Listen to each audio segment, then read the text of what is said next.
The 1969 Ford Torino Talladega Special is a rare and high-performance car that was designed for NASCAR racing. The Torino Talladega was a homologation special, meaning it was built to meet the minimum production requirements. For NASCAR competition, the GPT Special package added even more performance and handling upgrades, making it a formidable competitor on the track. The Torino Talladega GPT Special was powered by a range of engine options, including the 428 SID Cobra Jet V8 producing 335 horsepower. In terms of specs, the 1969 Ford Torino Talladega GPT Special featured a range of advanced technologies for its time, including aerodynamic body style, heavy-duty suspension, and high-performance engine options. The Torino Talladega's design was notable for its sleek and streamlined profile, which helped to reduce drag and improve performance on the track. The GPT Special package added even more aggressive styling cues, including unique stripes and badging. Compared to other models in the Ford lineup, the Torino Talladega Special was a high-performance variant that stood out for its exceptional speed and handling capabilities. The Torino Cobra, for example,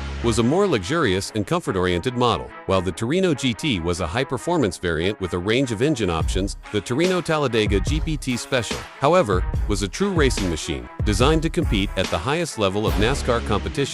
The 1969 Ford Torino Talladega GPT Special played a significant role in automotive history, as it represents a rare and high car that was designed for the pinnacle of American stock car racing. The Torino Talladega's success on the track helped to establish Ford as a dominant force in NASCAR, and its legacy endures among car enthusiasts and racing fans. Today, the Torino Talladega GPT Special is a highly collectible car, prized for its rarity, performance, and historical significance. With its sleek design and impressive performance capabilities, the 1969 Talladega GPT